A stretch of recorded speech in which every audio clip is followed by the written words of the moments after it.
어떤 사람에게 두 아들이 누가복음 15장 11절에서 32절입니다. 우리 이중규 집사님이 미리 딱 힌트를 주셨죠. 오늘은 본문이 길기 때문에 우리가 읽지 않습니다. 그 온라인에 보면은 공동체 성경 읽기라고 정말 이렇게 입체적으로 성경을 읽어주는 그런 온라인이 있는데요. 오늘은 본문이 길기 때문에 오늘 본문 저와 여러분들이 교독하다 보면 설교 시간이 끝날 것 같아요. 그래서 온라인으로 오늘은 본문을 듣습니다. 누가복음 15장 11절에서 32절 말씀, 오늘 본문을 교독하지 않고 다 같이 말씀을 지금부터 듣도록 하겠습니다. 어떤 사람에게 두 아들이 있는데 그 둘째가 아버지에게 말하되 아버지여 재산 중에서 내게 돌아올 분깃을 내게 주소서 하는지라. 아버지가 그 살림을 각각 나눠 주었더니 그 후 며칠이 안 되어 둘째 아들이 재물을 다 모아 가지고 먼 나라에 가 거기서 허랑방탕하여 그 재산을 낭비하더니 다 없앤 후 그 나라에 크게 흉년이 들어 그가 비로소 궁핍한지라. 가서 그 나라 백성 중 한 사람에게 붙여 사니 그가 그를 들로 보내어 돼지를 치게 하였는데 그가 돼지 먹는 쥐엄 열매로 배를 채우고자 하되 주는 자가 없는지라. 이에 스스로 돌이켜 이르되 내 아버지에게는 양식이 풍족한 품꾼이 얼마나 많은가. 나는 여기서 줄여 죽는구나. 내가 일어나 아버지께 가서 이르기를 아버지 내가 하늘과 아버지께 죄를 지었사오니 지금부터는 아버지의 아들이라 일컬음을 감당하지 못하겠나이다. 나를 품꾼의 하나로 보소서 하리라 하고 이에 일어나서 아버지께로 돌아가니라. 아직도 거리가 먼데 아버지가 그를 보고 측은히 여겨 달려가 목을 안고 입을 맞추니 아들이 이르되 아버지 내가 하늘과 아버지께 죄를 지었사오니 지금부터는 아버지의 아들이라 일컬음을 감당하지 못하겠나이다 하나 아버지는 종들에게 이르되 제일 좋은 옷을 내어다가 입히고 손에 가락지를 끼우고 발에 신을 신기라. 그리고 살찐 송아지를 끌어다가 잡으라. 우리가 먹고 즐기자. 이 내 아들은 죽었다가 다시 살아났으며 내가 잃었다가 다시 얻었노라 하니 그들이 즐거워하더라. 맏아들은 밭에 있다가 돌아와 집에 가까이 왔을 때 풍악과 춤추는 소리를 듣고 한 종을 불러 이 무슨 일인가 물은데 대답하되 당신의 동생이 돌아왔음에 당신의 아버지가 건강한 그를 다시 맞아들이게 됨으로 인하여 살찐 송아지를 잡았나이다 하니 그가 노하여 들어가고자 하지 아니하거늘 아버지가 나와서 고난데 아버지께 대답하여 이르되 내가 여러 해 아버지를 섬겨 명을 어김이 없거늘 내게는 염소 새끼라도 주어 나와 내 벗으로 즐기게 하신 일이 없더니 아버지의 살림을 장녀들과 함께 삼켜버린 이 아들이 돌아오매 이를 위하여 살찐 송아지를 잡으셨나이다. 아버지가 이르되 예 너는 항상 나와 함께 있으니 내 것이 다 네 것이로되 이 내 동생은 죽었다가 살아났으며 내가 잃었다가 얻었기로 우리가 즐거워하고 기뻐하는 것이 마땅하다 하니라.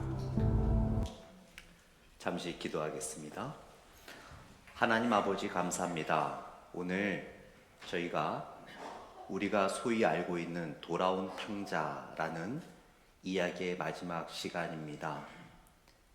첫째 아들, 둘째 아들, 그리고 아버지의 모습을 나누게 됩니다. 오늘 말씀을 통하여 오늘 본문 속에서 우리들에게 가르쳐 주시고자 하는 진리를 바르게 깨닫는 시간 될 수 있도록 인도하여 주옵소서. 예수님 이름으로 기도드렸습니다. 아멘.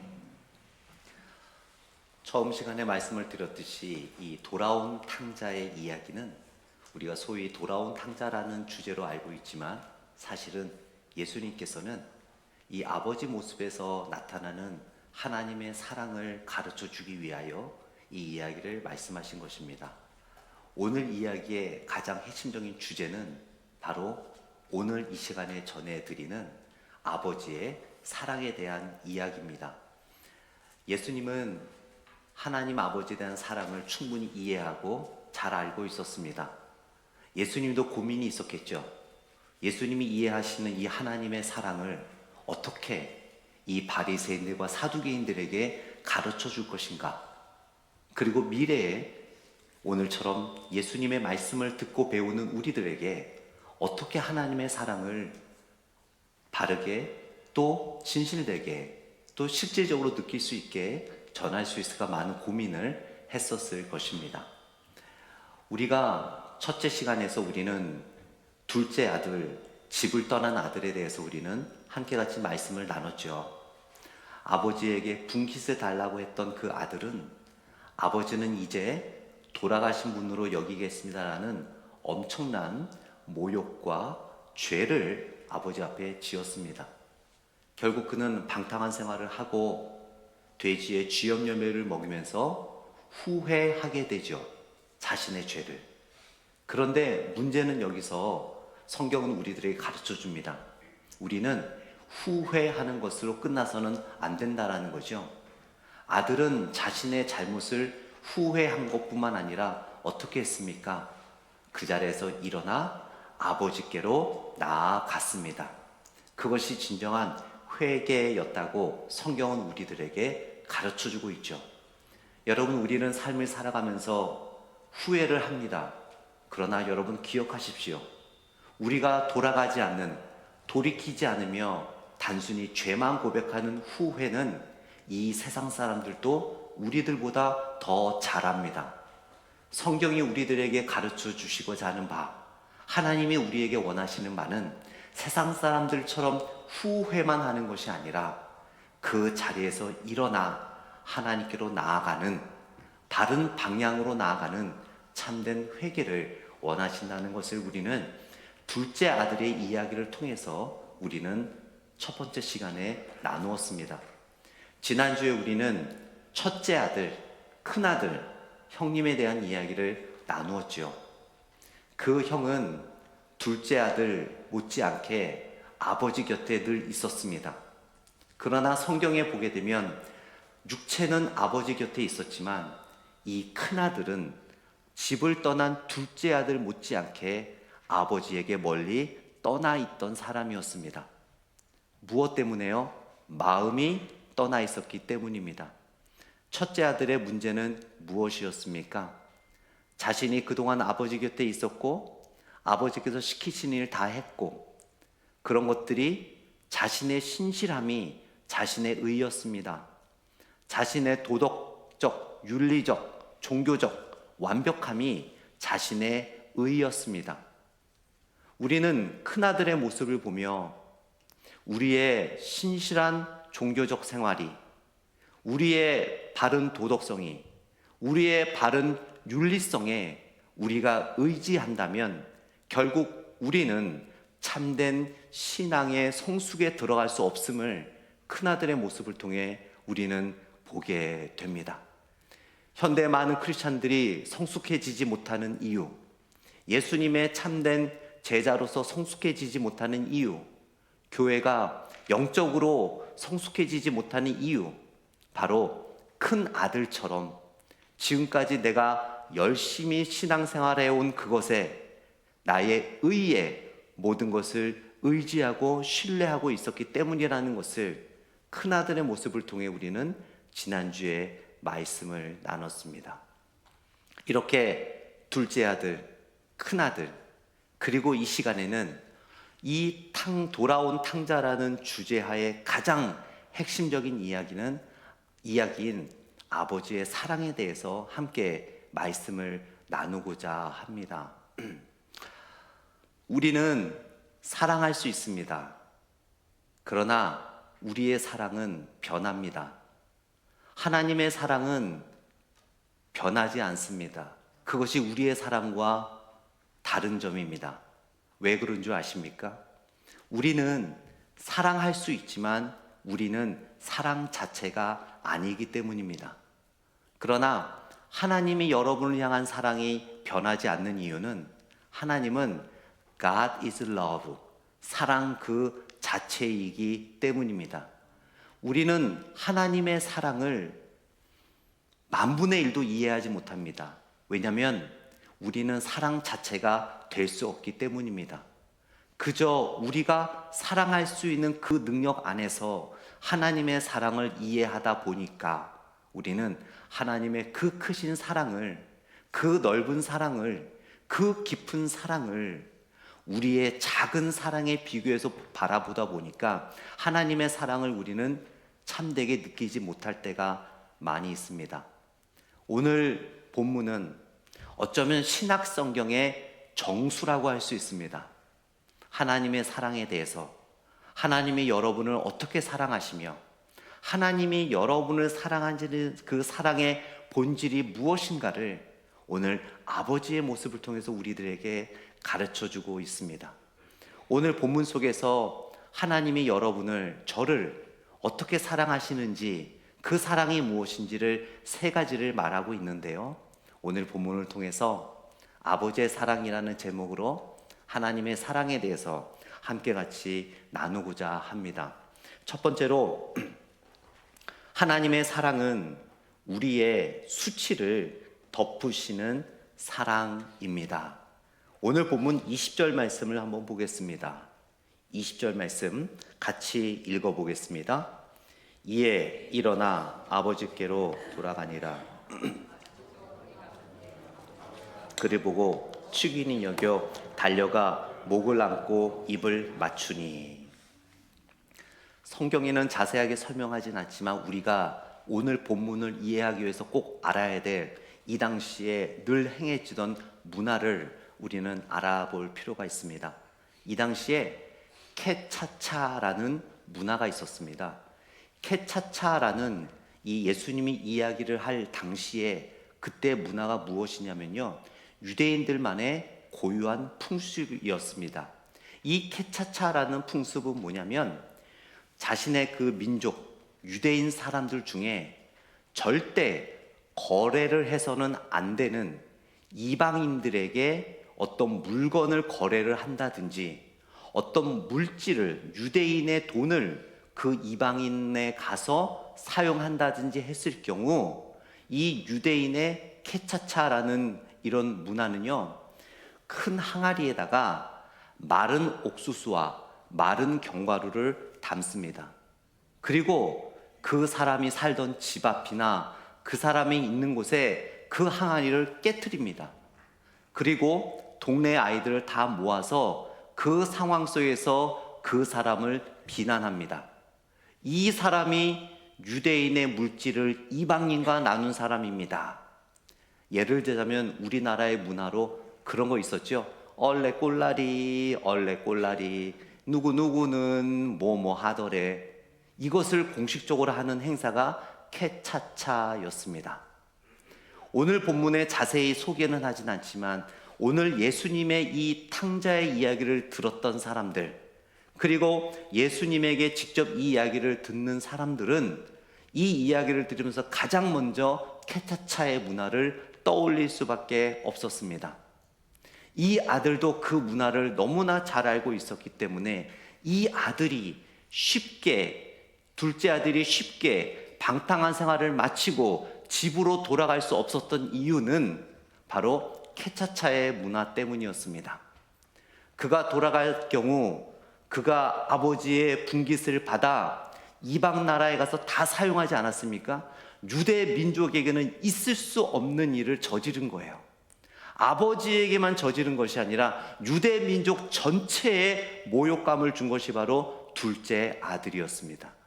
그랬기 때문에 이 둘째 아들은 쉽게 자신의 집으로 돌아갈 수 없었어요. 자, 그런데 오늘 본문에 보게 되면 어떻게 나옵니까? 20절 말씀을 다시 보세요. 이에 일어나서 아버지께로 돌아가니라. 아직도 거리가 먼데 아버지가 그를 보고 측은히 여겨 달려가 목을 안고 입을 맞추니. 아버지는 이 아들이 떠나간 이후에 늘 문 밖에서 아들을 기다렸어요. 아들을 기다린 이유가 두 가지가 있습니다. 첫 번째는 아들을 너무나 사랑하기 때문에, 두 번째는 이 케차차 문화를 통해서 혹시나 아들이 봉변을 당할까 봐. 아마 보통 아버지 같았으면 그런 봉변을 당해도 내버려 두겠죠. 너는 한번 수치를 당해봐야 돼. 네가 얼마나 나와 우리 가문에, 우리 민족에 얼마나 큰 모욕감을 줬는지 너도 한번 당해봐. 이 둘째 아들은 아마도 자기가 돌아가면 그 유대 민족의 자신의 마을에 그 지인들과 아이들이 자신이 돌아오는 걸 보며 또 소문을 듣고 이 캐차차를 준비하여 자신을 모욕하며 때로는 깨져 나온 옥수수를 던지며 침뱉음을 당할 수 있다라는 그 수치까지도 그는 예상했을 것입니다.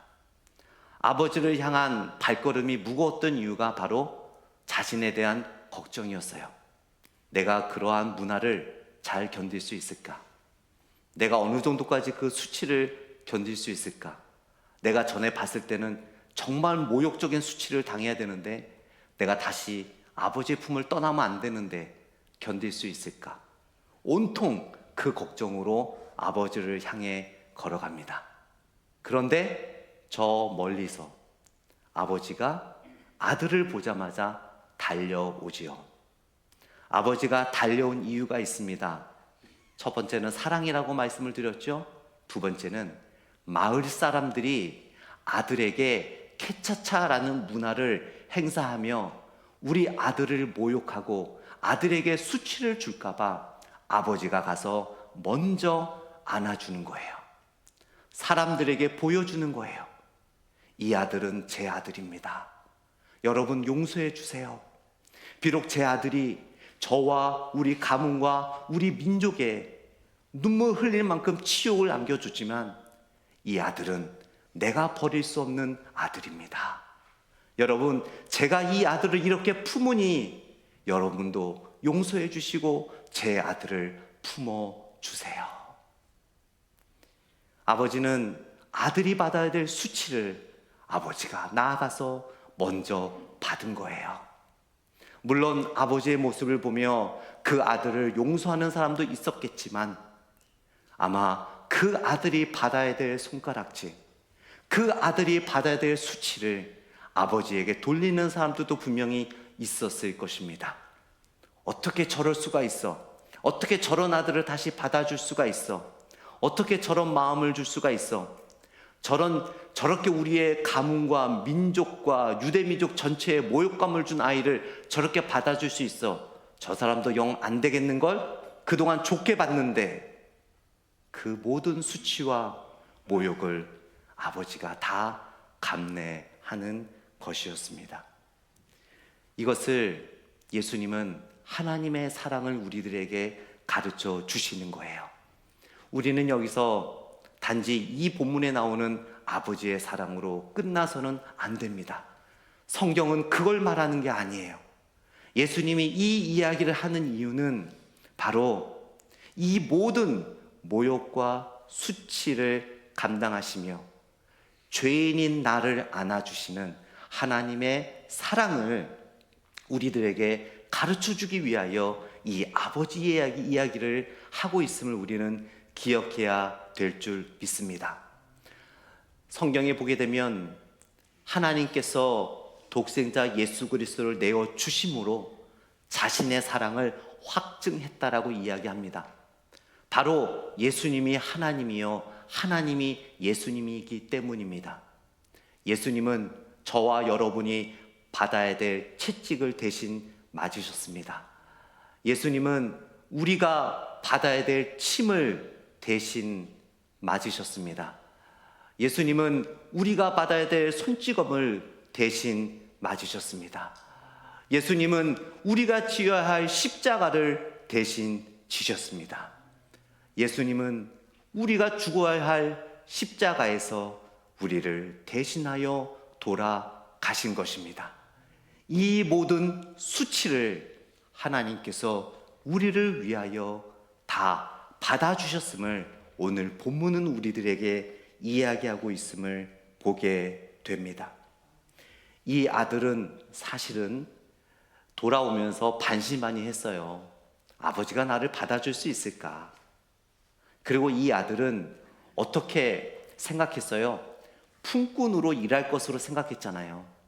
완벽하게 자기가 아버지의 다시 아들로서 변화되어 아버지의 아들로서 살아갈 것이라는 것을 꿈에도 생각을 못했어요. 품꾼이라도 받아주시기를. 그러니까 사실 성경신학적으로 보게 되면 이 아들은 회개를 50%만 한 거예요. 그러나 그 아들이 참된 회개를 하게 된 동기, 내가 이제는 품꾼이 아니라 다시 진정한 아버지의 품으로 돌아왔다라는 확신을 갖게 된 계기가 무엇입니까? 자신을 안아주신 아버지의 사랑, 자신이 받아야 되는 캐처차의 수치를 대신 받아주시는 아버지의 품에 안겼을 때 이 아들은 100% 확신하며 회개하게 됩니다. 그렇구나. 나는 이젠 품꾼이 아니라 진정한 아버지의 아들이 되었구나.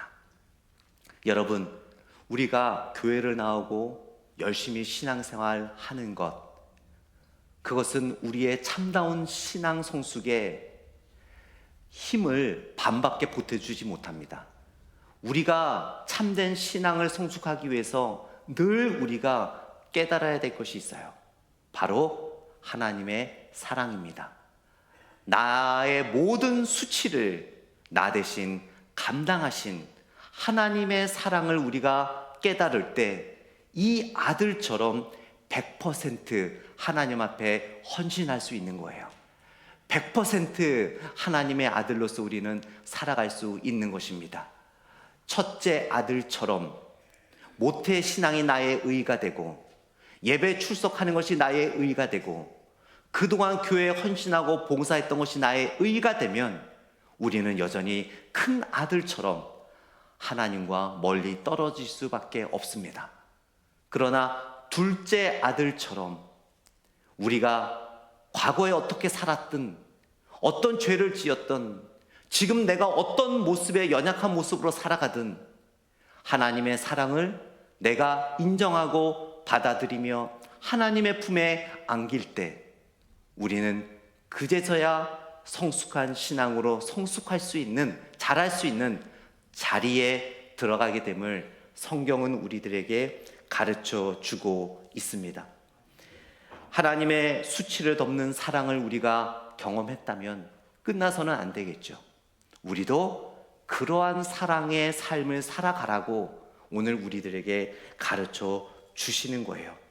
세상은 사람의 실수를 드러내고 잘잘못을 따지려 해도 우리는 하나님 아버지께서 허물 많은 나를 예수 그리스도의 피 묻은 옷으로 허물을 덮어 주신 것처럼 우리도 먼저 달려가 그 사람의 수치를 덮어줄 수 있는 사랑으로 살아가라고 오늘 본문은 우리들에게 권면하고 있습니다.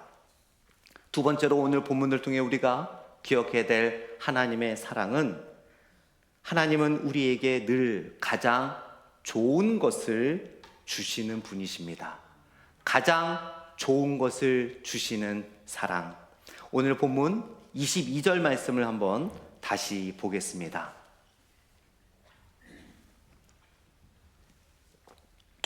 우리 22절 말씀 같이 한번 읽어보겠습니다. 시작. 아버지는 종들에게 이르되 제일 좋은 옷을 내어다가 입히고 손에 가락지를 끼우고 발에 신을 신기라. 여기서 탕자의 회개와 고백 이후에 아버지가 종들에게 명령을 내리죠.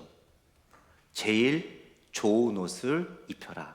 여러분, 여러분에게 제일 좋은 옷은 무엇입니까? 있지요? 최애 옷. 정말 특별한 시간에만 입는 옷. 여기서 제일 좋은 옷이라는 문화적 의미를 잘 이해를 해야 돼요. 여기서 말하는 제일 좋은 옷이란 아버지의 제일 좋은 옷을 의미하는 거예요. 여러분 생각을 해보세요. 이제 아버지는 잔치 벌일 계획을 하고 있습니다. 그런데 그 잔치에 이제 캐차차를 하려다가 못한 사람들도 모일 거 아닙니까? 이미 아들에 대한 소문을 들었잖아요. 정말 이 아들에 대한 분노와 적개심이 가득한 사람들이 모일 것입니다. 그 사람들에게 표면적으로 이 아들은 회복됐으며 더 이상 이 아들에게 적개심을 갖지 마십시오. 이 아들은 나의 생명과 같은 아들입니다라는 것을 증명하고 보여줄 것이 무엇이겠습니까? 바로 자신의 옷을 입혀주는 거예요. 이 당시에 문화가요, 아버지가 가장 아끼는 옷을 누군가에 준다면 그 사람은 나의 분신입니다. 그 사람은 나와 다를 바가 없습니다라는 의미예요.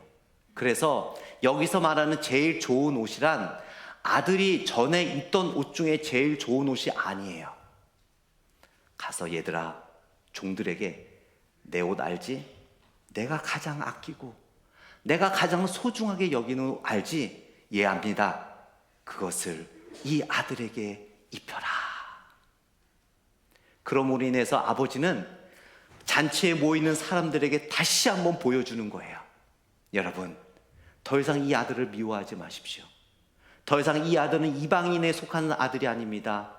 다시 내 아들인데 원래 과거의 아들보다도 나에게는 더 소중한 나의 생명과 같은 아들이 되었습니다라고 이야기하는 거예요. 여러분은 느끼십니까? 하나님께서 여러분들에게 가장 소중한 옷을 입히셨음을. 갈라디아서 3장 26절에서 27절에 이런 말씀이 있어요. 너희가 다 믿음으로 말미암아 그리스도 예수 안에서 하나님의 아들이 되었으니 누구든지 그리스도와 합하기 위하여 세례를 받은 자는 그리스도로 옷 입었느니라. 우리가 참된 회개를 하고 예수님을 나의 구주로 영접하는 순간 하나님께서는 성령을 통하여 그리스도로 우리에게 옷 입히셨어요. 그리스도가 누구예요? 하나님의 독생자 아들.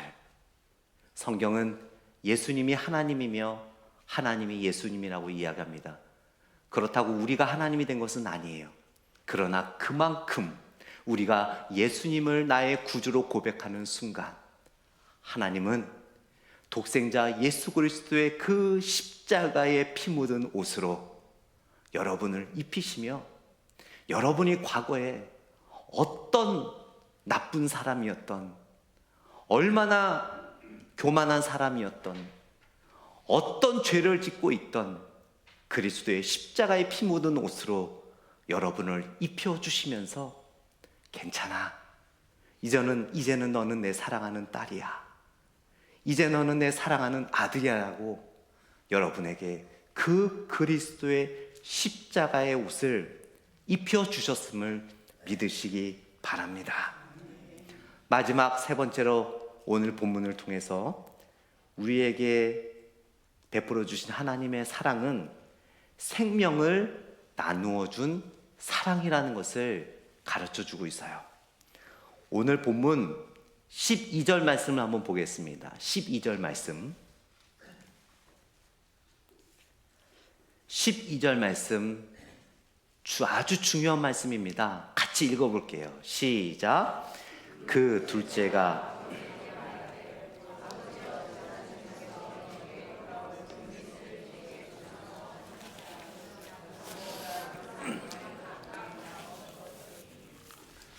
자, 여러분, 여기서 본문을 잘 보세요. 둘째가 아버지에게 말하되 아버지여 재산 중에서 내게 돌아올 분깃을 내게 줘. 재산을 달라 그러죠. 그런데 그 밑에 부분에 보세요. 아버지가 그 아들에게 준 것은 뭘 줬다 그래요? 살림을 각각 주었다 그래요. 여러분, 아들은 재산을 달라 그랬죠. 여기서 재산이라는 헬라어의 뜻은 우시아입니다. 아들은 우시아를 달라 그랬어요. 그런데 아버지가 준 것은 우시아가 아니라 살림, 헬라어 원어 성경에 비오스라고 되어 있어요.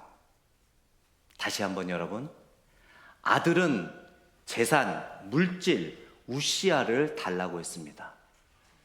아버지는 재산은 주었지만 우시아라는 개념으로 준 게 아니라 아버지는 비오스라는 개념으로 줬다는 거예요. 비오스가 뭐냐면요, 헬라어 단어로 생명이라는 뜻입니다. 아들은 아버지에게 물질을 달라 했지만 아버지는 그에게 무엇을 주었습니까? 자신의 생명을 주었어요.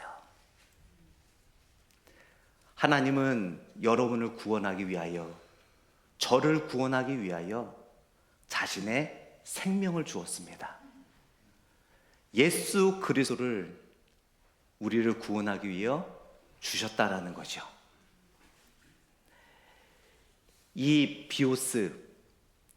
비오스라는 의미는 나중에 또 우리가 누가복음 말씀을 나누기 때문에 함께 나누겠지만, 누가복음 21장 1절에서 4절에 보게 되면 그 두 렙돈을 드린 과부의 이야기가 나오죠. 예수님께서 그 과부를 통하여 이런 말씀을 하십니다. 그 여인은 두 렙돈밖에 되진 않지만 정말 보잘것없는 가치거든요. 그녀의 생명을 들었다. 그때 예수님께서 어떤 말씀을 주시냐면 오늘 12절에 나오는 아버지가 나누어 준 비오스라는 단어를 써요. 그 여인은 삶 전체를 드린 것이다. 생명을 드린 것이다.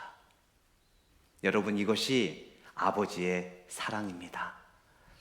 하나님은 그저 여러분들을 우리가 말하는 사랑, 우리가 생각하는 사랑이 아니라 생명을 주신 사랑을 통하여 여러분들을 사랑하신다는 것을 우리는 기억해야 될 줄 믿습니다. 말씀을 맺도록 하겠습니다. 돌아온 탕자의 이야기, 첫째 아들의 이야기, 둘째 아들의 이야기는 바로 오늘 전해지는 아버지의 사랑, 하나님의 사랑이 얼마나 크고 넓고 깊은지를 깨닫게 하기 위하여 우리들에게 먼저 이야기해 준 것이죠. 하나님의 사랑은 우리의 수치를 덮어주시는 사랑이었습니다. 하나님의 사랑은 끝까지 우리가 천국 갈 때까지 여러분에게 가장 좋은 것을 주시는 사랑입니다. 그래서 우리는 그럼에도 불구하고 우리는 감사할 수 있습니다. 하나님의 사랑은 여러분들에게 생명을 주시는 사랑입니다. 우리 시간에 함께 같이 기도하는 시간을 갖기를 원합니다. 잠시 일어나 주시겠습니까? 몸이 불편하신 분들은 앉아 계셔도 됩니다. 또 기도하시다가 다리가 아프시면 앉으셔도 돼요. 여러분, 눈을 감으시고 함께 같이 기도하기를 원합니다. 오늘 우리는 탕자의 비유라는 말씀을 통해 하나님의 아버지의 놀라운 사랑을 보았습니다.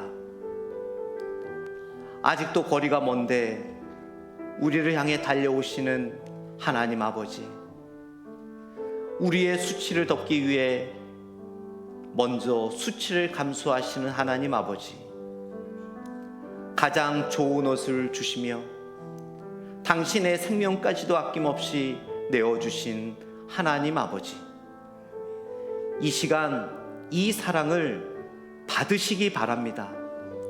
머리로만 알고 계시는 것이 아니라 이 탕자가 아버지 품에 안겼을 때에 이 사랑을 실질적으로 체험하며 참된 회개에 올랐듯이 우리는 머리로만 알고 있으면 안 됩니다. 이 시간 가슴으로 이 하나님의 사랑을, 여러분을 향한 하나님의 사랑을 받으시기 바랍니다. 여러분이 어떤 사람이었던, 지금 어떤 죄를 짓고 있던, 어떤 나쁜 삶을 살고 있던 하나님 아버지의 사랑으로 덮지 못하는 것은 아무것도 없습니다. 이 시간 말씀을 묵상하며 하나님의 사랑 앞에 겸손히 마음으로 무릎 꿇고 하나님의 사랑에 안기십시오. 이 시간 다 같이 기도로 나아가겠습니다.